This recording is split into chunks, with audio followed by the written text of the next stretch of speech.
BBC Urdu के programme Sairbeen में खुशामदीद। हमारे लंदन स्टूडियो से मैं हूं आलिया नाज़की। पंजाब के जिला झंग में पुलिस ने जिद्दत पैदा करते हुए तमाम रिकॉर्ड्स को कंप्यूटराइज किया है, लेकिन इससे पुलिसिंग पर क्या फर्क पड़ेगा? अब ये है कि किसी भी वक्त एक सुपरवाइजरी ऑफिसर चेक कर सकता है कि ये आईओ का क्या लेवल है, इसको कितने केसेस मार्क किए गए हैं और इसने कितने केसेस फाइनलाइज किए हैं। शमसी तवानाई से चलने वाले एक तैयारे ने पहली मर्तबा दुनिया के गिर्द चक्कर लगाने के लिए परवाज शुरू की है। और देखिए versatile Indian actor Nana Patekar से बातचीत, जो बताएंगे कि वो फिल्मों में क्यों और किसके कहने पर आए।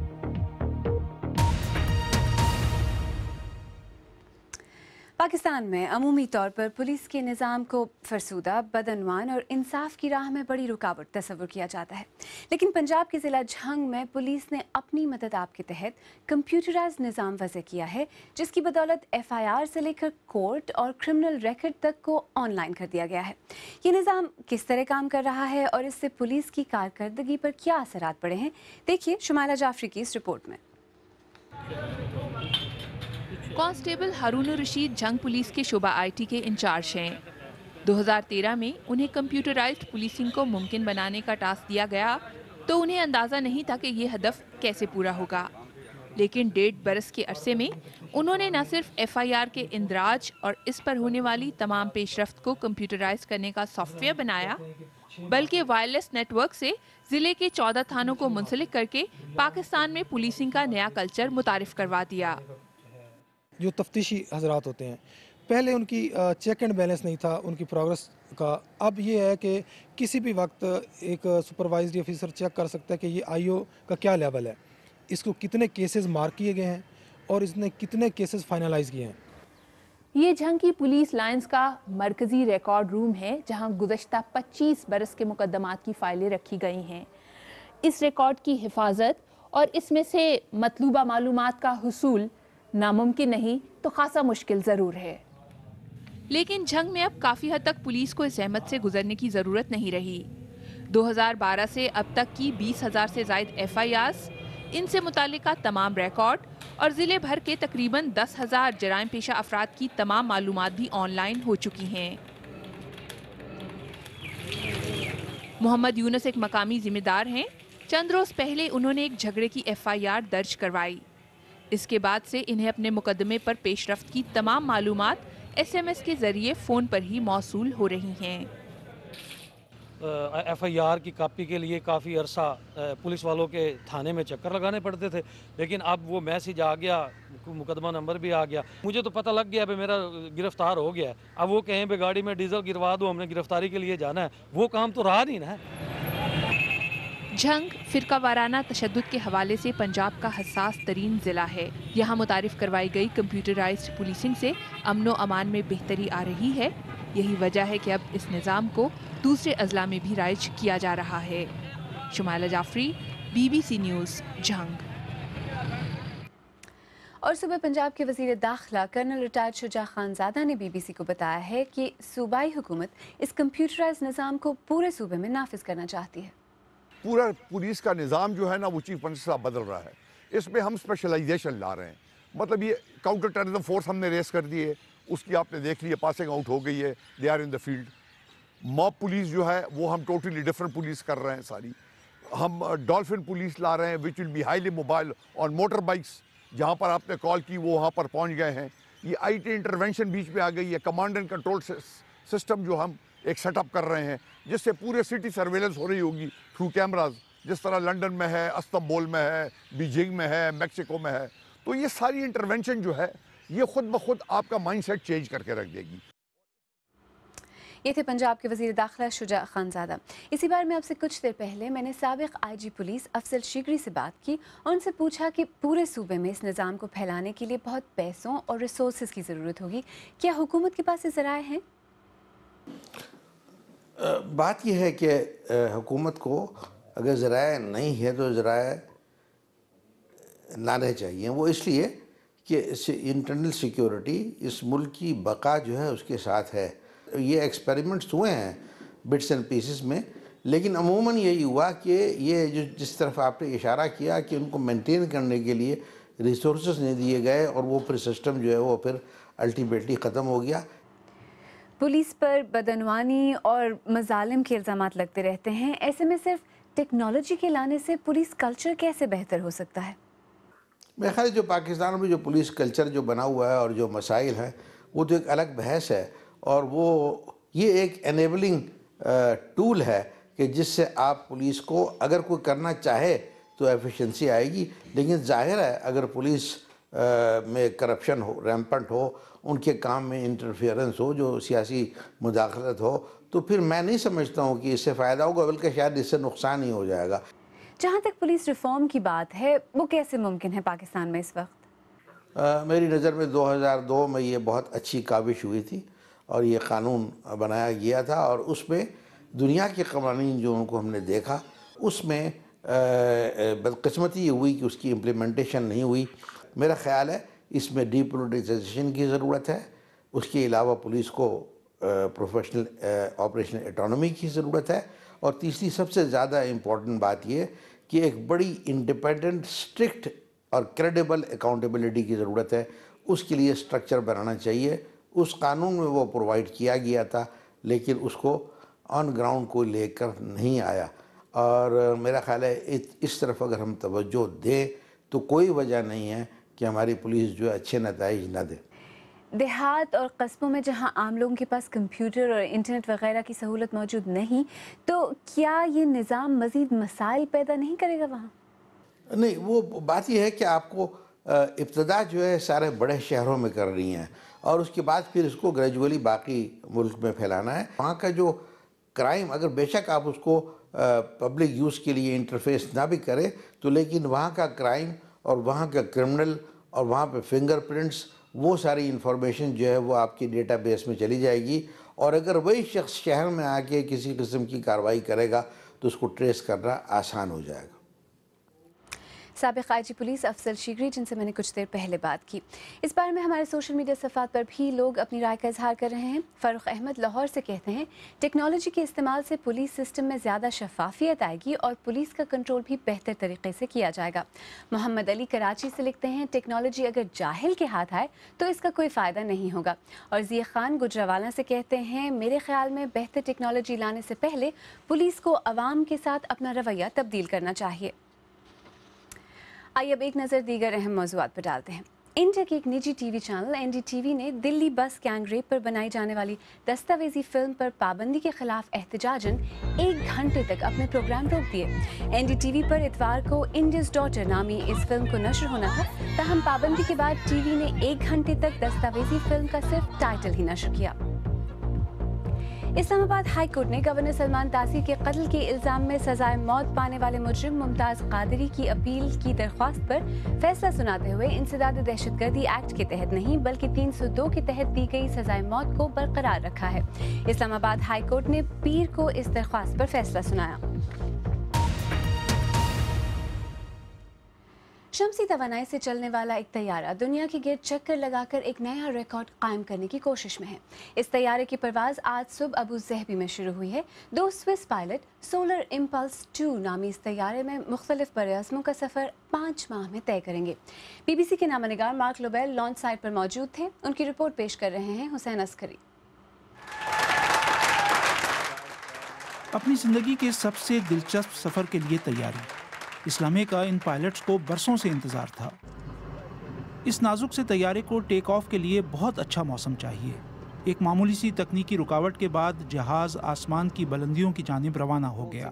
जदीद तरीन आलात में घिरे होने के बावजूद पायलट्स शुरू के 5 दिन और रात एक तंग जगह में रहने पर मजबूर होंगे, एक ऐसे तैयारे में जिसे चलाना मुश्किल काम है। बैटरी से चलने वाले प्रोपेलर्स के साथ ये समंदर के ऊपर से गुजरेंगे। गलती की गुंजाइश बहुत कम है। पायलट सिर्फ छोटे छोटे वक्फों में अपनी नींद पूरी कर सकते हैं। तो रिचर्ड, जब पायलट्स ने सोना होता है तो वो ये ऐनक पहन लेते हैं और इनकी दोनों आंखों में मुख्तलिफ स्पीड्स के साथ लाइट्स चमकती हैं। इससे क्या होता है?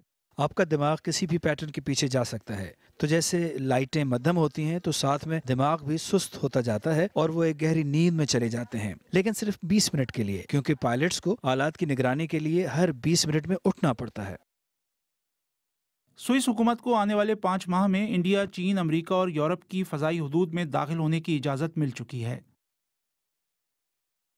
इस मिशन की कामयाबी का इन्हिसार न सिर्फ इस जहाज़ के सफ़र पर है, बल्कि उस पैगाम पर भी है जो इस तजर्बे के ज़रिए दिया जा रहा है।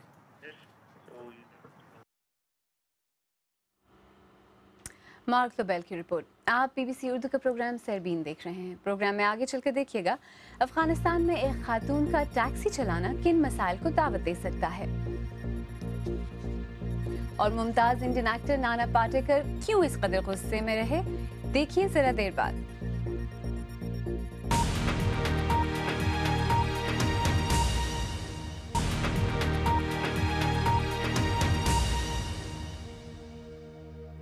BBC उर्दू के प्रोग्राम सरबीन में एक बार फिर खुशामदीद। मैं हूं आलिया नाज़की। अफगानिस्तान औरतों के लिए दुनिया के मुश्किल तरीन मकामात में से एक है, लेकिन मुल्क के शुमाली शहर मज़ार शरीफ में एक औरत इन हदूद को तोड़ने की कोशिश कर रही है। मर्दों की इस दुनिया में टैक्सी चलाकर रोज़ी रोटी कमाने वाली इस औरत की ज़िंदगी पर जॉनथन बेल की रिपोर्ट पेश कर रहे हैं असद अली। अफगानिस्तान की दूसरी औरतों की तरह घर का काम सारा बहाई की जिम्मेदारी है। वो अपनी बूढ़ी माँ और बच्चों का ख्याल भी रखती हैं। सारा 15 अफराद पर मुश्तमिल कुंबे की वाहिद कफील हैं, और यहाँ से उनके और अफगानिस्तान की दूसरी औरतों के रास्ते अलग हो जाते हैं। गाड़ी के तेल की चेकिंग और शीशे की सफाई से उनके दिन की शुरुआत होती हैं। सारा मर्दों की दुनिया में एक औरत है। लोगों को समझना चाहिए कि औरत भी काम कर सकती है। मैं भी औरत हूँ और दूसरी औरतों को भी मेरी तकलीद करनी चाहिए। वो भी सब कुछ कर सकती हैं, सदर भी बन सकती हैं।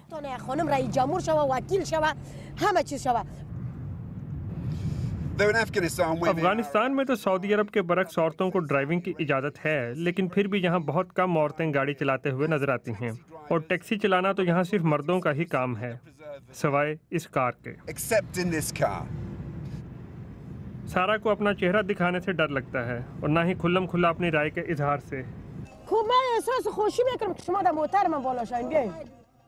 उनकी ज़्यादातर सवारियां चेहरा ढांपे हुए औरतें होती हैं, फिर भी सारा दुनिया के दीगर टैक्सी ड्राइवरों की तरह ही हैं।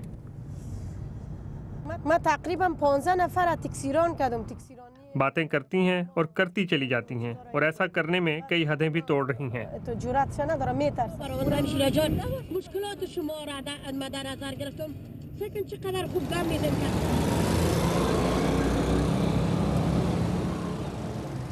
अगली सवारी तलाश करना आसान नहीं।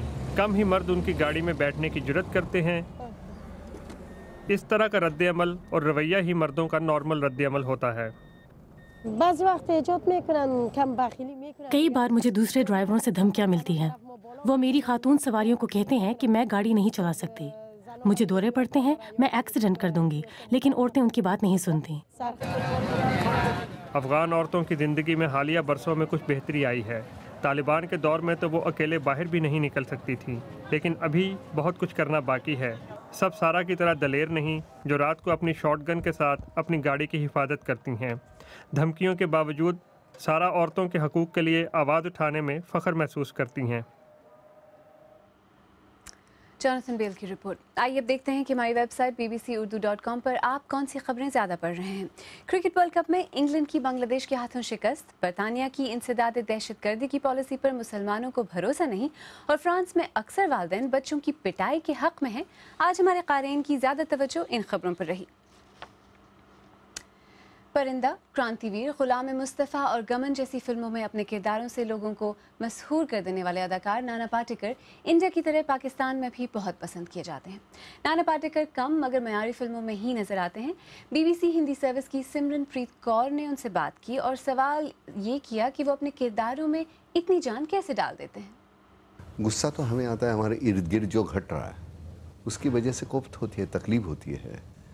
अब हमारे पास एक ज़रिया है ये फिल्म, उसके ज़रिए हम बोल सकते हैं, क्योंकि वो जो घुटन है जो तुझ में है, मुझ में है, आम लोगों में है, वो घुटन को हम एक दृश्य स्वरूप देते हैं फिल्म के माध्यम से। मुझे घिन आती है कि कोई एक कमज़ोर है उस पर ज़बरदस्ती कर रहा है, मुझे घिन आती है कोई औरत से बदतमीज़ी कर रहा है, मुझे घिन आती है कोई घपला कर रहा है, मुझे इन बातों की घिन आती है। वो जो हमारा जो कैरेक्टर उसको भी आती है, उसका तो काम ही वही है।